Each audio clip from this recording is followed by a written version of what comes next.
Atma Namaste. Let us start. Put your hands to the heart, Namaste position. Smile at your heart. Your heart is a being of love. We are all children of God and children of Most High. Smile at your heart.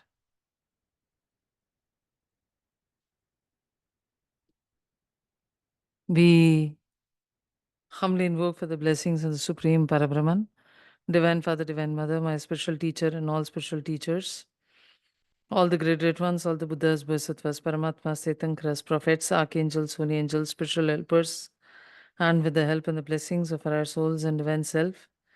Thank you for the purification, strengthening, empowerment, upgradation, alignment to be able to fulfill our part in bringing heaven into our own life and into the lives of others. May we be able to radiate greater and greater degree of spiritual energy, limitless compassion, unconditional love, unshakable peace, be able to transmit all negative, lower energies into higher, subtler vibrations.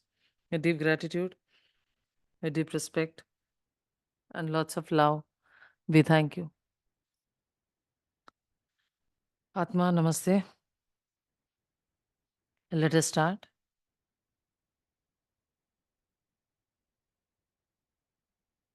So, we are on part 2 of the book. So, the book is basically a complete translation of the Tibetan version. So, the original book has been rewritten by us, and then it has been cut down to become a PPT. Okay. So, the seeking of Dharma. Till yesterday, what we had covered was Milarepa to take revenge on his uncle, learnt black magic and used the black magic to take the lives of 35 people who were all relatives of his uncle.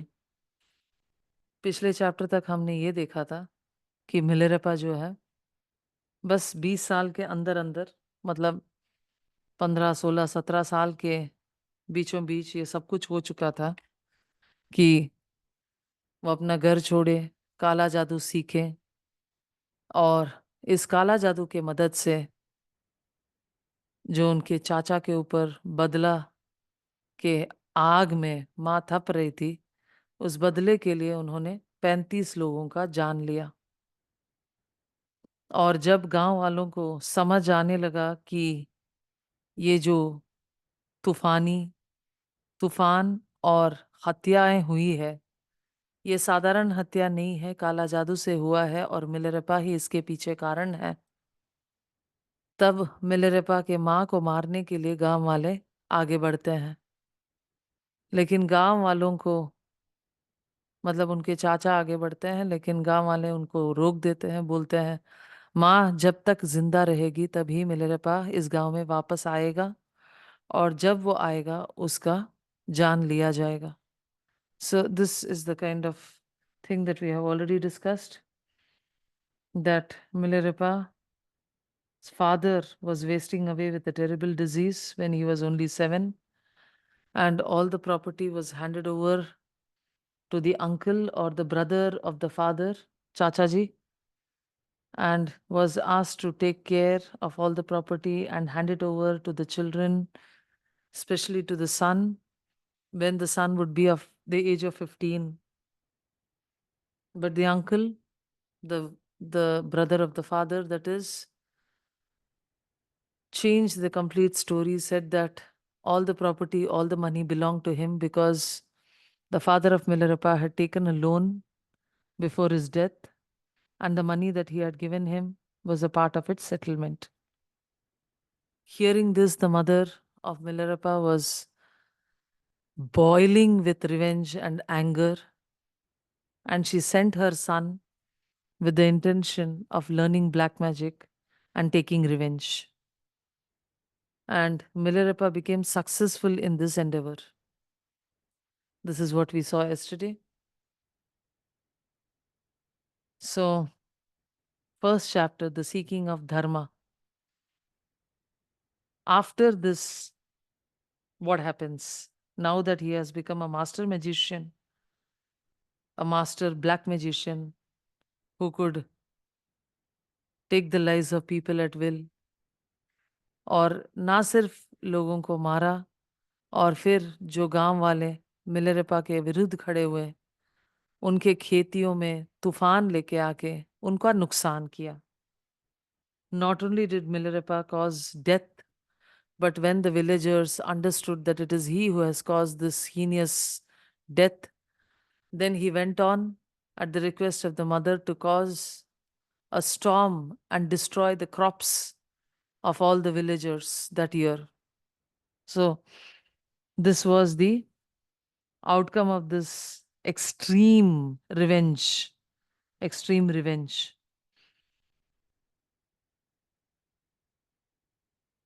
Next, what happens? Let us see. Feeling great remorse for the evil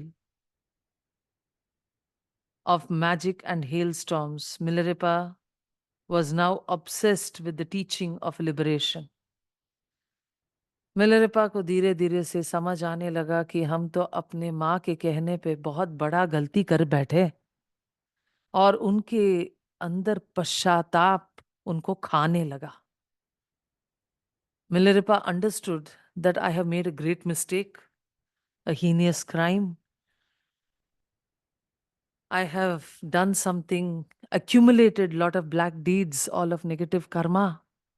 मैंने बहुत सारा नकारात्मक कर्म इकट्ठा कर लिया, ये काम करके, बदला लेके और लोगों को नुकसान पहुंचा के. ये जब उसे समझ आया और उनको पश्चाताप हुआ, Milarepa started to repent. Oh my God, I have accumulated all of this negative karma. When he understood the mistake that he did, he was obsessed with the receiving of the teaching of liberation. Now, you see, he was like a pendulum swinging from one side to another. First, he was obsessed with taking revenge. Then he was obsessed with taking liberation. तो moderation की कमी से ये हो जाता है. जब मध्य मार्ग इंसान समझ नहीं पाता है, फॉलो नहीं कर पाता है, तो एक दिन बहुत गुस्से में उबलते हुए गलती कर देता है, और दूसरे दिन उस गलती का पश्चाताप करते हुए कुछ अच्छा सकारात्मक कर्म करने की कोशिश करता है. बहुत दुनिया यही करता है, because they do not understand the path of moderation. Gautam Buddha's important teachings were accurate perception and moderation. Please understand that Milarepa did not know moderation. He was just working to meet an end. He had great constancy of aim and effort. But the aim being wrong, he accumulated lot of negativity. Most of humanity is like this. One day, out of extreme fit of anger, you scream, you shout, you throw things, you say bad words, you end up destroying relationships, and then the next day, you want to set it right. Most of humanity works like this, that you are on a swing, you are pendulum, you are moving from one end to the other end. The next day, now that you understand that you have said something wrong, you have screamed at a person, you mellow down so much, and you want to make up for it. You want to amend it. You want to set it right. That was exactly what was Milarepa's situation. Only thing, it was worse than a normal mistake. It was murder. It was extreme crime. And from this extreme crime, he wanted to transform himself into a saint. आप सोचिए, एक हत्यारे का ऐसा पश्चाताप उठा उसके अंदर कि वो रातों रात संत बनना चाहता था. Milarepa was in extreme remorse and was obsessed with the receiving of the teaching of liberation, he constantly started asking himself, unceasingly and passionately started praying how he may practice the true teaching of liberation. मिलरपा अपने गलतियों को समझ के फिर लगातार इस प्रश्न का उत्तर ढूंढने लगा कि कैसे मैं अपने आप को अपने ही नकारात्मक कर्मों से छुटकारा दिला सकता हूं. So one day the Lama who taught him the black deeds and under whom Milarepa was serving was very silent and sad.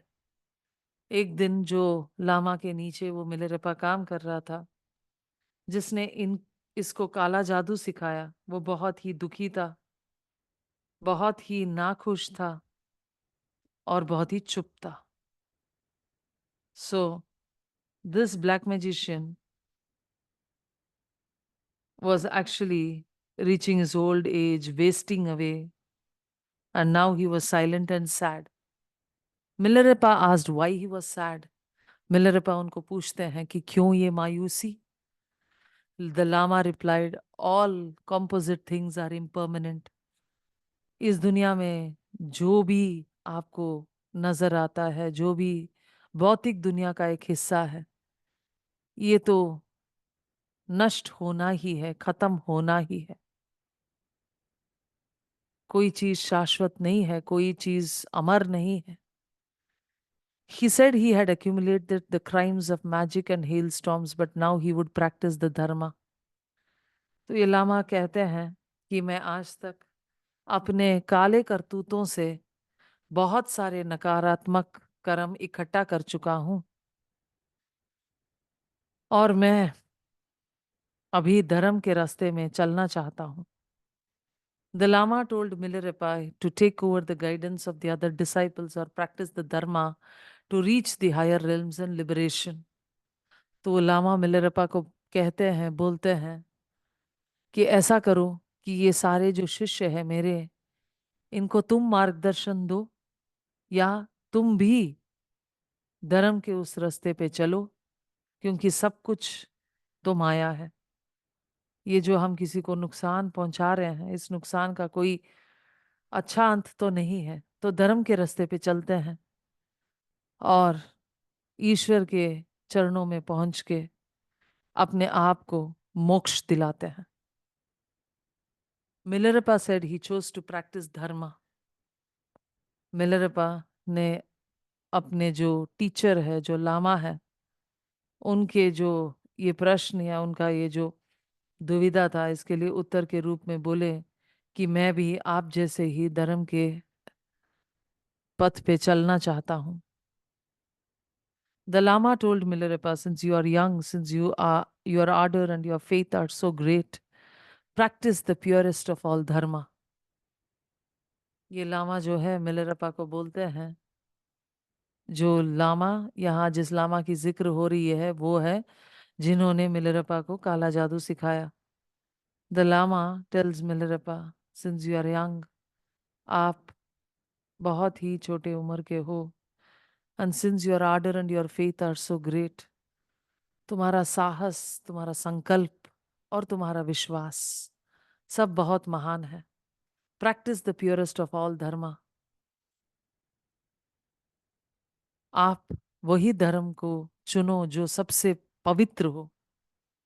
तो ये लामा ये बोलना चाहता है कि तुम्हारे पास समय है. The lama intends to tell Milarepa, you have a lot of time with you.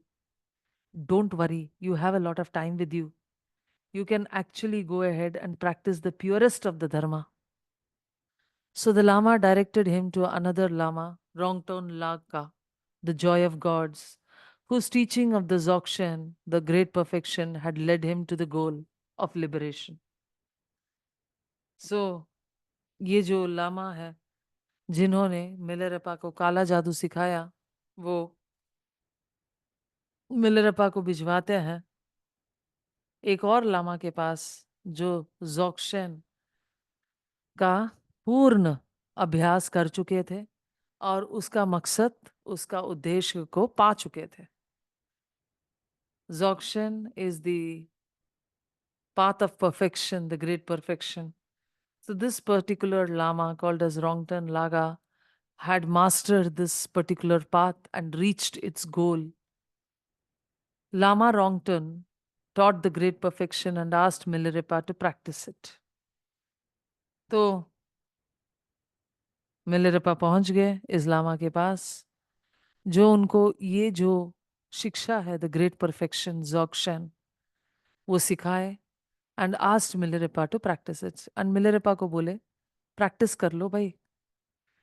But Milarepa thought that just by listening to his teachings he had become a Buddha, so he spent the time sleeping and not meditating. Does that sound familiar? एक बार सुन लिया तो हो तो नहीं गया, बार बार सुनने की जरूरत क्या है? सुनना तो छोड़ो, बार बार अभ्यास करने की जरूरत है ही नहीं, क्योंकि हम तो महान बन ही गए। तो चलो कुछ और ढूंढ लिया जाए। तो इसी हालात में थे Milarepa. Many times when we listen to certain teachings, we think we have mastered it. We think we know the process, so we know it all. We think we are the masters of that process, and that is what exactly Milarepa thought for himself. सुन लिया Milarepa ने पूरा शिक्षा great perfection का और सोचा चलो समझ तो आ गया, सो जाते हैं। Yes, is this very very familiar? Most of the times people would listen to a certain teaching and say, oh, that was easy. What's the big deal? You see, great teachings are simplified by great geniuses. And until they are simplified, we have not found them out. We have not been able to understand that simple reality. But still, our arrogance and pride makes us think the moment we listen to it, oh, that is so simple. This can be just slept over so that it will be done. Milarepa जब तक liberation की teaching नहीं मिला, तब तक तो इधर उधर तड़प रहा था और पश्चाताप कर रहा था। और जब उसको बहुत आसानी से एक गुरु मिल गया जिसने वो शिक्षा दिया, तो सोचने लग गया, अच्छा ठीक है, इसमें क्या है, सुन लिया, बुद्धा तो बन गए। बुद्धा बनने के रास्ते में जो शिक्षा मिलना था वो तो मिल गया, तो मिल गया तो सो जाते हैं, मेडिटेट करने की क्या जरूरत है? ये मिलरेपा का सेकंड बहुत बड़ा भूल था। The first mistake of doing black magic was still under the under the domination of his mother, but now this mistake was greater and unpardonable. The first mistake was done by Milarepa as a younger boy, where he was completely being controlled and asked to do something by his mother. So we can still say that she had a great part to play in it because she was the older person. Like when we teach certain teachings, we say this is open to only people who are adults. Yes, people who can understand the impact of these teachings. Similarly, when Milarepa had performed the deeds earlier, it was out of a compulsion from an adult, a person who was dominating him. But now that he had repented and so easily been directed to a pure spiritual teacher who would give him the teachings of the great perfection, he missed the chance again because he thought just by listening to the teaching he had become a Buddha. ये दुनिया का आज का सबसे बड़ा दिक्कत है कि लोग बस सुनते हैं और सोचते हैं हो तो गया, सुन तो लिया, समझ तो लिए, और कितना करना है, सो जाओ। इसका अभ्यास बस तब करेंगे जब हमें समय मिलेगा। And that is the biggest of the mistakes. Now the story takes the turning point. Few days later, the Lama came and said he was not able to guide him into liberation. Now, the Lama had given Milarepa certain great pure teachings, and he was expecting some outcome in the aura of Milarepa. He was expecting to see some outcome, to see some change. But he could not see that change, and he felt personally responsible that that change did not come into Milarepa. And so the Lama, and so the Lama said that he was not able to guide him into liberation, so he should go to another guru called Marpa. Now, this is where the story takes the turn. सो लामा जो नए जो उनके गुरु थे रोंगटन लाका, जिन्होंने इनको great perfection का teaching दिया, क्योंकि उनको मिलेरपा में कोई फर्क नहीं दिखा कुछ हफ्तों के बाद भी, क्योंकि अगर मिलेरपा प्रैक्टिस करते तो ही तो फर्क दिखता, सोते रहते तो फर्क कैसे दिखता। लेकिन उस लामा को लगा मैं इस इंसान को सही गाइडेंस नहीं दे पा रहा हूं, मैं सही मार्गदर्शन नहीं दे पा रहा हूं, तो मैं सोचता हूं कि इन्हें कहीं और भिजवाया जाए, एक और गुरु के पास। Yes, so since I have not been able to guide this person, I should be sending this person to another person, another great guru called as Marpa. And he comes to Milarepa and says, Marpa is the personal disciple of a great master Naropa of India. The master Naropa meditated in the Ladakh, Leh Ladakh region. And Marpa used to travel for many months from Tibet to meet his guru at Naropa at Tibet, at Ladakh in India, receive the teachings and go back to Tibet. So he did this 2 times in his lifetime. And each time Marpa had to spend many years traveling from Tibet through Nepal into India, through the mountains, on a horse, carry stuff, carry gold, give it to various gurus, then meet his guru, then take the teachings, then go back to his country, Tibet, and then spread the teachings, translate the teachings, which was in Sanskrit, by the great master, from the great master Naropa into Tibetan language, and spread it to the people over there. So Marpa was called as the king of translators. So the Lama came and said he was not able to guide him into the liberation. So he should go to Marpa, the personal disciple of the great master Naropa of India, the saint of the new esoteric order and the king of translators who had no equal in the three realms. मारपा जैसे वो लामा बोल रहा था जो मिलेरपा को मारपा के पास भिजवा रहा था. The Lama was describing Marpa to Milarepa that he is a personal disciple of the great master Naropa of India, the saint of the new esoteric order and the king of translators, who has no equal in the three realms. तीनों लोकों में आज के date पे इसके जैसे कोई और गुरु आपको नहीं मिल सकता है. The Lama said Milarepa and Marpa have had karmic links in the past. तो जो Lama, that is Rongten Laga, who was now guiding Milarepa, said, पिछले जन्म में आप दोनों का बहुत एक कार्मिक कनेक्शन था. आप दोनों कर्म के बंधन से जुड़े हुए हैं. तो बेहतर होगा कि आप उनके ही शिष्य बनो.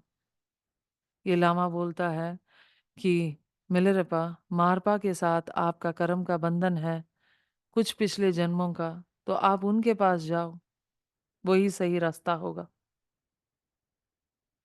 The night before Milarepa went to Marpa, Marpa in a dream saw the master Naropa, who blessed him by giving a 5-pronged vajra made of lapis lazuli. Narupa asked Marpa to wash the vajra with water from a golden vase and mount it on top of the banner of victory. So मारपा के पास मिलिरपा पहुंचने के पहले, बोले, मारपा के पास मिलिरपा पहुंचने के पहले ही मारपा जो गुरु जिसके पास मिलिरपा जा रहा था, उनके एक ड्रीम ड्रीम में उनके गुरु आए जो मास्टर नरोपा है, और उनको आशीर्वाद दिया, मारपा को आशीर्वाद दिया और बोला कि ये वज्र मतलब डोरजे पकड़ो, इस वज्र को पकड़ो, और इस वज्र को बनाया गया है लापिस लजूली से। वो एक बहुत ही इम्पोर्टेंट क्रिस्टल माना जाता है, लापिस लजूली। और लापिस लजूली से जो वज्र बनता है वो बहुत ही अमूल्य माना जाता था, in just priceless. So the description was that the guru Naropa was giving Marpa a vajra or a dorje made of lapis lazuli. And Naropa asked Marpa to wash the vajra with the water from the golden vase. फिर master नरूपा ने मारपा को बोला कि इस वज्र को तुम जो सोने से बना हुआ एक वास मतलब एक सुराही जैसे एक चीज से साफ करो, मतलब बेसिकली गोल्डन एनर्जी से साफ करो, उसको गोल्डन एनर्जी पहुंचाओ उस वज्र के अंदर, मतलब लैपिस लजूली से बना हुआ वज्र में गोल्डन एनर्जी भर दो, और उस वज्र को फिर mount it on the top of the banner of victory. अगर आप तिब्बत या लेह लद्दाख जाते हो तो बहुत सारे फ्लैग्स उड़ती रहती है। These flags have different things written upon it. Yes, when you go to Leh, Ladakh or Tibet, you see a lot of flags, flags, flags. The flags will have a lot of mantras. The flags will have a lot of mantras written on it. And the thought is that when the air passes through these flags, when the flags are fluttering because of the breeze, the mantras which are inscribed in these flags are carried into the air element and spread into the consciousness, into the ether, into the air. This mantra is absorbed. Yes, this mantra is absorbed and it is spread into the entire air. Okay, this mantra is absorbed and spread into the entire air. Now he says, may this Vajra, the Dorje, be mounted, which is made of lapis lazuli, be mounted upon, after being cleansed and with golden vase water, that is the divine energy coming through this golden vase, then you put it or tie it onto the banner of victory, so that when the flag flutters, the dorje will channelize its energy into all directions. The dorje or the vajra is an instrument which is considered to be the spine of the Guru Padma Sambhava. It is supposed to be an instrument which could channelize the energies of the great Guru, and it channelizes energy into all sentient beings, into all 8 directions, into all the 7 worlds. It is an instrument which can be used like a crystal held in the hand and used to channelize energies into all 8 directions, above and below, into all the 7 worlds. It is usually made of Ashtadhatu, of the 8 different kinds of elements. So, this particular Vajra always symbolizes the divine energy. And when it is made of lapis lazuli is indigo blue in color. Lapis is the stone which we call Firoza. So this Firoza stone is indigo blue in color. That means it represents the energy of the causal body. It represents the energy of the higher causal body and the intuitional body. So this dream has to be interpreted to understand that this great energy channelizing channel was handed over to Marpa by the master Naropa. एक channel को hand किया, एक channel को सौंप दिया जा रहा है मास्टर नरोपा मारपा के हाथ में, एक ऐसा बेहतरीन चैनल, चैनल मतलब साधन, ये साधन तो यहाँ इंसान ही बन जाता है, साधन को सौंप रहे हैं जिसको साफ करना मारपा का काम है, और फिर उसे आठों दिशाओं में, सातों लोकों में, ऊपर और नीचे उसके ऊर्जा प्रसारित करने के लिए वो खुद हवा में, एथरिक वर्ल्ड में अपने ऊर्जा को प्रसारित करेगा. So this is how the dream is summed up. Surprised by the dream, Marpa woke up filled with joy and love. ये ड्रीम जब मारपा ने देखा तो बहुत ही खुश होके उठा, बहुत ही प्यार से भरा, एक इंसान जैसे होता है जब अपने गुरु से मिलते हैं तो एक अंदर से एक शांति. Yes, like when you meet the master you feel this intense joy filling you. When you meet the master, you feel an intense joy filling you. And that was the intense joy and love that filled Marpa when he got up from the dream. And Marpa's wife also related a similar dream where she said Narupa had asked asked her to consecrate a crystal stupa, washing it with water in the vase. So मारपा की बीबी को भी एक ऐसा ही dream आया जहां ये था कि नरोपा उसको एक क्रिस्टल स्तूपा, छोटा सा एक शिल्प, एक छोटा सा स्तूपा जैसे, एक स्टैचू जैसे छोटा सा क्रिस्टल का बना के दे रहे हैं और बोल रहे हैं इसे तुम साफ करो. तो बेसिकली आपको ये समझना है कि इन दोनों के हाथ में जो गुरु नरोपा है वो मिलरपा को सौंप रहे थे ताकि उसको साफ किया जाए, क्योंकि उस इंसान में ऐसा दृढ़ संकल्प का शक्ति था कि वो दुनिया को हिला सकता है.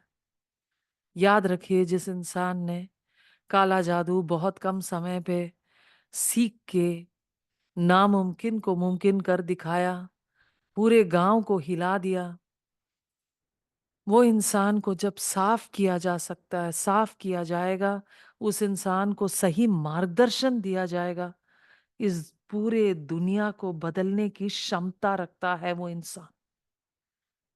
It is very important to be vigorous in what you are doing, not just in comfort zones. Remember this. Most of us are not vigorous. We are not consistent. We are not courageous. We are not pushing. Somewhere we get stuck in our own attachments. कहीं ना कहीं हम अपने ही चीजों में फंस जाते हैं, अपने डर में, अपने requirements में. Many times human beings get stuck in their own ideas, their own fears, their own insecurities, their own judgments about people around them. But Milarepa had this quality that if he chose to do something and if he was put on fire to do that, then it would be done. So when Marpa's wife related this story to Marpa, he told his wife, I don't know the meaning since dreams have no source. Marpa did not reveal to his wife that he also had a similar dream. This is very important to understand. Many people talk about their dreams relentlessly, and sometimes it is dissolved or it is affected by other people's thoughts. मारपा अपने dream के बारे में उनके बीबी को बताए नहीं और नहीं बताए कि तुम्हारा ड्रीम जैसे ही मुझे भी आया। वो बस अंदर ही अंदर खुश हुए। Internally, Marpa was filled with this tremendous joy, but externally, he did not exhibit any information that he also got through the dream. Then Marpa went to plow the field near the road. Marpa's wife pleaded him not to do that, but he was insistent to plow the field. मारपा फिर गया अपना खेत में हल चलाना। हल चलाने के लिए गया मारपा, और मारपा भी की बीवी बोलने लगी कि अरे आप क्यों जा रहे हो हल चलाने के लिए, आपके पास तो इतने सारे लोग तो हैं, अभी आपको हल चलाने की क्या जरूरत है। लेकिन वो किसी का सुना नहीं, वो चल पड़ा। Milarepa came looking for Marpa and found him ploughing the field. तो मारपा को मालूम था कि मिलरेपा उसको ढूंढते हुए आएगा उस खेत के तरफ। सो तो को ढूंढते हुए मिलरेपा को ढूंढते हुए मारपा गया, और मारपा को ढूंढते हुए मिलरेपा आया। तो जब मिलरेपा वहां पे खेत पे पहुंचा तो देखा कि वहां पे वो हल चला रहे हैं। And Marpa called Milarepa to come to the house and serve him. So Marpa ने बुलाया मिलरेपा को और बोला कि आ जाओ घर पे और मेरा सेवा करो। Milarepa was already guided by his previous teacher. So he went and he said, I offer my body, speech, and mind, and please teach me all the ways to enlightenment in this one lifetime.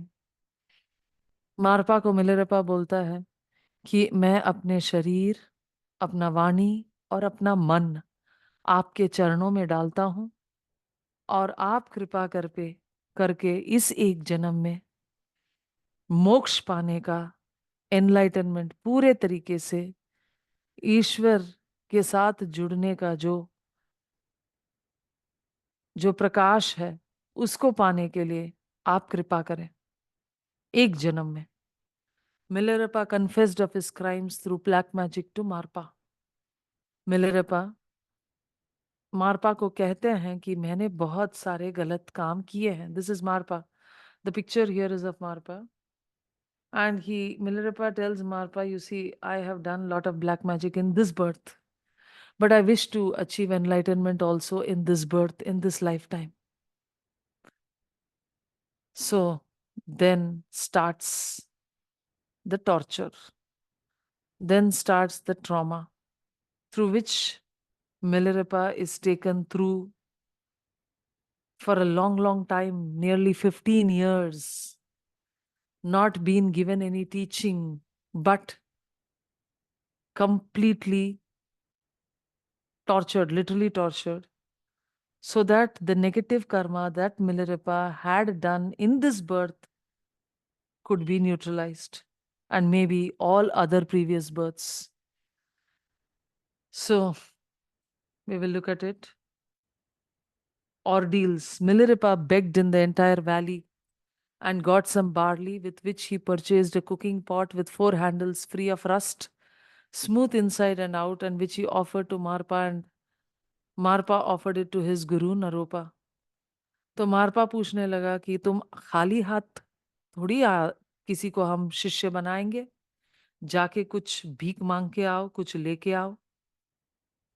तो Milarepa जाके पूरे गांव में भीख मांगता है, कुछ barley भीख में मिलता है, उसको बेचता है, फिर एक कुकिंग पॉट, एक कुकर खरीदता है, और उस कुकर को ऑफर करता है मारपा को, और मारपा उसे अपने गुरु नरोपा को अर्पण करता है।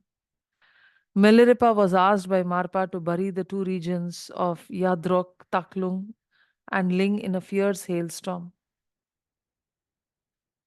So अभी मारपा बार बार कई सालों तक, जैसे मैंने पहले भी बोला, 15 साल तक कुछ न कुछ काम कराते रहते मिलरेपा से। तो पहला काम था कि तुम तो काला जादूगर हो, तो तुम अपने काला जादू से इन दोनों गांवों को खत्म कर दो, क्योंकि ये गांव वाले हमारे ध्यान करने में और हमारे आध्यात्मिक चीजों में अवरोध है, अड़ंगा बन रहे हैं.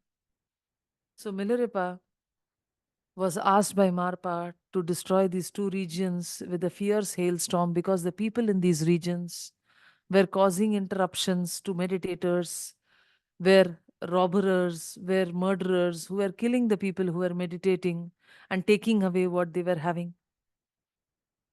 So Milarepa sent hailstorms, but Marpa refused the teaching. Milarepa ने वहां पे तूफान भिजवाया अपने काला जादू के ज्ञान से, लेकिन उसके बाद भी मारपा ने उसको शिक्षा नहीं दिया.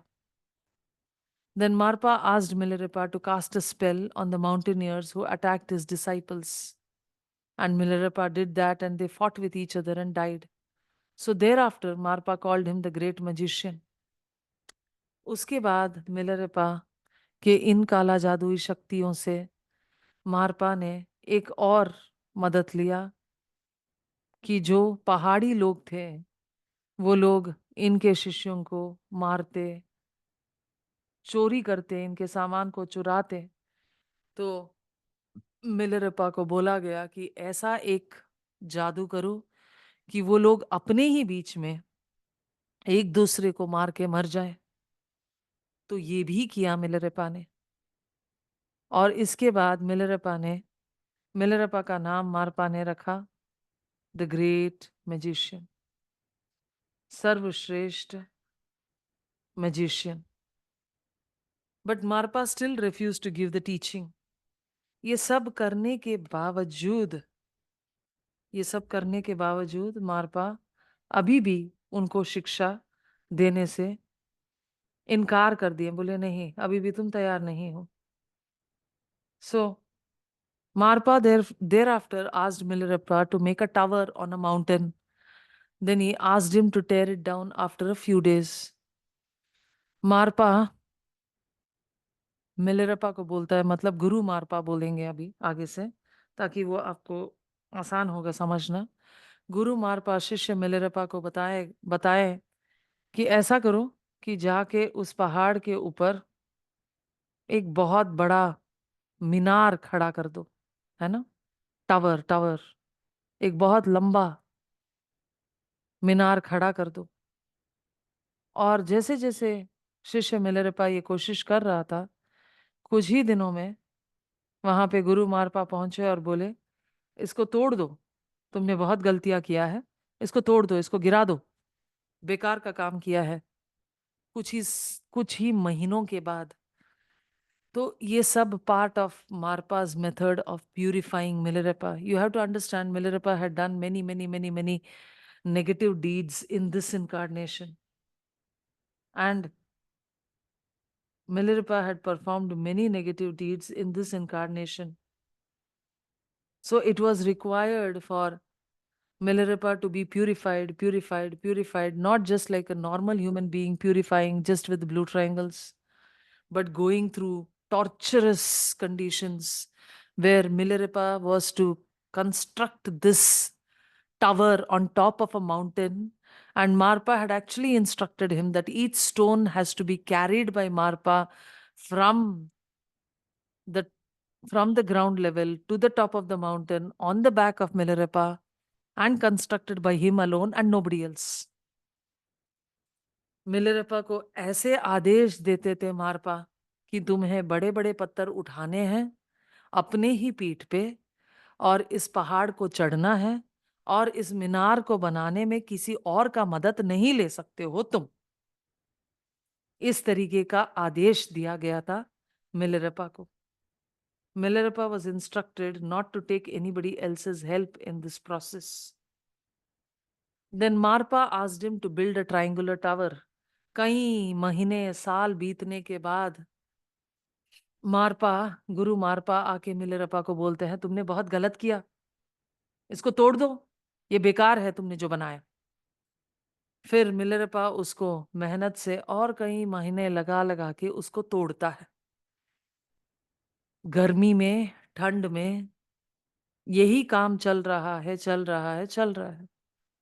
Then Marpa asked him to build a triangular tower. Then again he asked him to tear it down in a few days. दोबारा गुरु मारपा बोलता है, ये शेप नहीं चाहिए मुझे मीनार के लिए, त्रिकोण में बनाओ तुम मीनार। तो त्रिकोण में बनाते बनाते वापस मारपा कुछ ही महीनों में आता है, दिनों में आता है और बोलता है इसको भी तोड़ दो। इसी तरीके से कई साल बीत गए, साल बीत गए, मारपा मिलरेपा को ताने देते गया। और 1 2 3 4 5 बार पहाड़ के ऊपर मीनार बनाते बनाते बनाते थक गया मिलरेपा, लेकिन उसको किसी भी प्रकार का शिक्षा नहीं मिला। When the fifth tower was halfway, Milarepa one day sat down with many others to receive the teaching.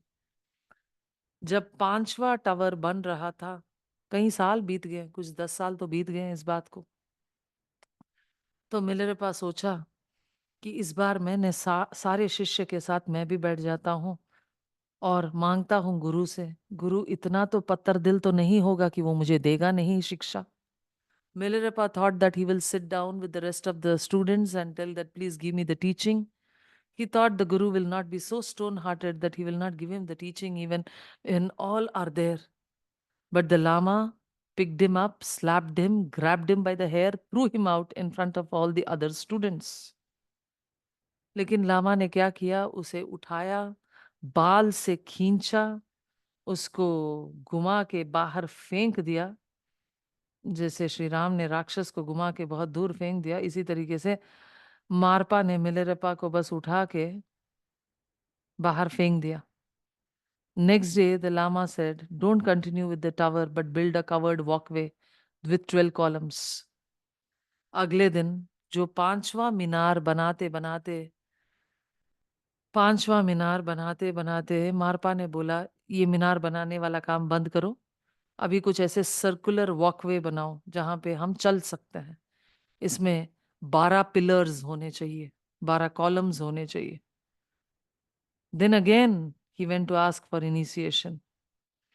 और जब ये वॉकवे खत्म हुआ, वो भी कई सालों के दरमियान में, वापस मिलरेपा गया लामा इस गुरु मारपा के पास और बोला कि अभी तो मुझे कुछ तो दीक्षा दे दो, कुछ तो सिखा दो।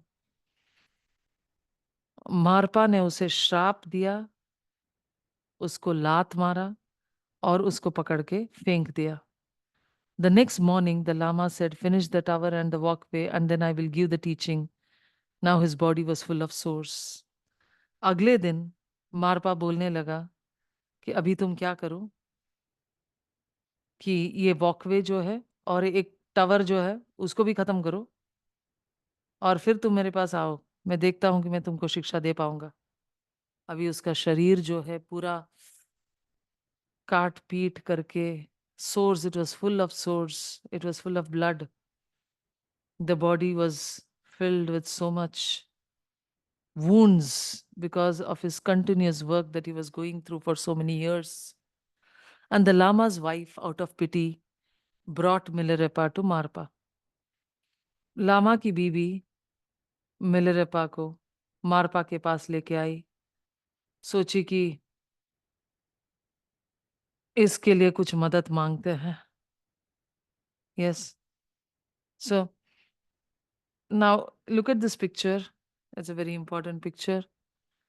This picture is from one of the Tibetan drawings. You can see Marpa sitting, the bottommost, sitting inside a small tower, small place. Yes. And there are people standing next to him in a horse or bowing down to him. That is Marpa. And his wife, you can see sitting on the left. And you can see Milarepa carrying stones, walking up the mountain, creating the tower. It's a small Tibetan drawing. And here Marpa is shown weeping for beating up Milarepa, meaning that he had so much compassion towards Milarepa that he was making sure that he works out his karma properly. मारपा Milarepa को मारते थे क्योंकि उनके दिल में अपार करुणा था, अपार प्रेम था मिलरेपा के लिए। और जब तक मिलरेपा अपने सारा कर्म खत्म नहीं करता, तो वो इस जिंदगी में मोक्ष के रास्ते पे चलने लायक नहीं होता। In this picture, it is also shown that Gnokpa offering goat to Marpa in respect. तो ये घोड़े पे मिलर ये मारपा का सीनियर मोस्ट डिसाइपल एक बैठा हुआ है जो एक घोड़ा दे रहा है। मारपा एक एक एक गोट मतलब बकरी प्रदान कर रहा है टू मारपा। This is a rare photograph of one of the actual towers which was built by Milarepa following the order of his teacher Marpa. ये एक फोटोग्राफ है जो एक्चुअल टावर है जिस जो मिलरेपा ने बनाया था। केवल 1000 साल पुराने ही बात है ये बात। तो रिकॉर्डेड हिस्ट्री में है मिलरेपा का पूरा जिंदगी, और ये मिलरेपा का बनाया हुआ टावर है जो अपने गुरु के लिए बनाया उसने। Marpa said then his teacher Naropa underwent 12 great and 12 minor trials. जब मारपा के पास मिलरेपा को उनकी बीवी लेके आती है तो मारपा बोलते हैं कि मेरा गुरु जो है नरोपा 12 महान संघर्ष से और 12 छोटे संघर्ष से गुजरे। So Marpa says to his wife who brings Milarepa to him that my teacher Naropa underwent 12 great and 12 minor trials. And so if you seek the teachings, be humble and continue the work on the tower. मेरे जो गुरु थे नरोपा, उन्होंने अपने जिंदगी में भी ऐसे संघर्ष को सामना किया है, 12 महान संघर्ष और 12 छोटे संघर्ष, और वो सब टेस्ट्स एंड ट्रायल्स, परीक्षाएं और संघर्ष से गुजरते हुए वो अपने आप को विनम्र बना पाए। और इसी तरीके से तुम भी विनम्र बनने के लिए इन परीक्षाओं से गुजरना तुम्हारे लिए अनिवार्य है, जरूरी है। ये मिलरेपा को समझा रहे हैं और उनके बीवी को समझा रहे हैं कि ये मिलरेपा के लिए जरूरी है। Then Milarepa acted as if he was about to leave the Lama, but Marpa caught hold of Milarepa and slapped him continuously, saying, "You have offered your mind, body, and speech to me." Milarepa फिर ऐसे नाटक किया कि गुस्से में वो मारपा को छोड़ के जाने वाला है, और मारपा मिलरेपा गुरु मारपा मिलरेपा को पकड़ता है और उनको लगातार थप्पड़ देते जाता है, थप्पड़ देते जाता है, थप्पड़ देते जाता है। बोलता है, तुमने तो तुम्हारा मन, शरीर और वाणी मेरे चरणों में अर्पित किया है, तुम मुझे कैसे छोड़ के जा सकते हो? The Lama's wife gave Milarepa some teachings out of pity, but it did not give him any inner experience. जो लामा की बीवी थी जो लामा की बीवी थी उसने मिलरेपा को कुछ शिक्षा दिया, सहानुभूति से कुछ ऐसे शिक्षा दिया, सोचा कि इसको कर लो तुम। लेकिन मिलरेपा को वो शिक्षा का अभ्यास करने से भी किसी भी प्रकार का अनुभव नहीं हुआ। तो याद रखिए, जैसे कुछ टीचिंग्स है, कुछ प्रैक्टिसेस है, वो सब सिर्फ गुरु के आशीर्वाद से, गुरु के कृपा से उसका असर हमें दिखता है। Once the Lama's wife offered him a turquoise to offer Marpa and get the initiation. But when Marpa found out it was his wife's gemstone, he hurled Milarepa to the ground, and Milarepa blacked out. एक बार लामा की बीबी ने उसका एक बहुत ही कीमती एक jewellery, एक turquoise का स्टोन दी लामा को, दी मिलरेपा को, और बोली कि इसको दो, तुम्हारे गुरु के पास जाके दो और उसको बोलो कि मुझे दीक्षा दे। लेकिन जब मारपा उस टर्कॉइस स्टोन को देखता है, उस जेम स्टोन को देखता है, तो उसको समझ आ जाता है कि उसकी बीवी की है, और और जोर से मिलरेपा को जमीन में पटकाता है और मिलरेपा बिल्कुल बेहोश हो जाता है। The next day, Marpa called upon Milarepa and asks, "Are you angry with me and do you have any negative thoughts against me?" Milarepa said. So अगले दिन मारपा मिलारेपा को बुलाता है और बोलता है, "क्या तुम्हें गुस्सा है? मेरे पे गुस्सा है क्या तुम? और क्या मेरी तरफ कोई नकारात्मक सोच तुमने भिजवाया है क्या?" मिलारेपा इस प्रश्न के उत्तर में बोलता है, "I have not uttered a single word nor of rebellion. I am the author of my own miseries." Okay, I have not uttered a single negative word nor ever been rebellious. I am the author of my own misery. मैं कोई एक शब्द भी आपके खिलाफ नहीं बोला हूँ। आपके खिलाफ कुछ भी सोच विचार, कुछ भी करने की कोशिश नहीं किया हूँ। कोई षड्यंत्र नहीं रचाया हूँ। मैं ही अपने इस ज़िंदगी के दुःख और दर्द के लेखक हूँ। I am the author of my own miseries is one of the most important statements of Milarepa. Okay, so we'll come back and discuss further tomorrow. Let us do Thanksgiving. We thank the Supreme Parabrahman, the Divine Father, Divine Mother, my spiritual teacher, and all spiritual teachers, all the great, great ones, all the Buddhas, Bodhisattvas, Paramatmas, Tirthankaras, prophets, archangels, holy angels, spiritual helpers. Thank you for the purification, strengthening, empowerment, upgradation. Thank you for giving us infinite strength to be able to walk through this life and dissolve all our negative karma in this incarnation, to be able to achieve complete enlightenment, liberation from all our lower nature, and attains the highest goal of humanity. We thank you in full faith. Atma Namaste to all of you. Thank you for being with us in this session.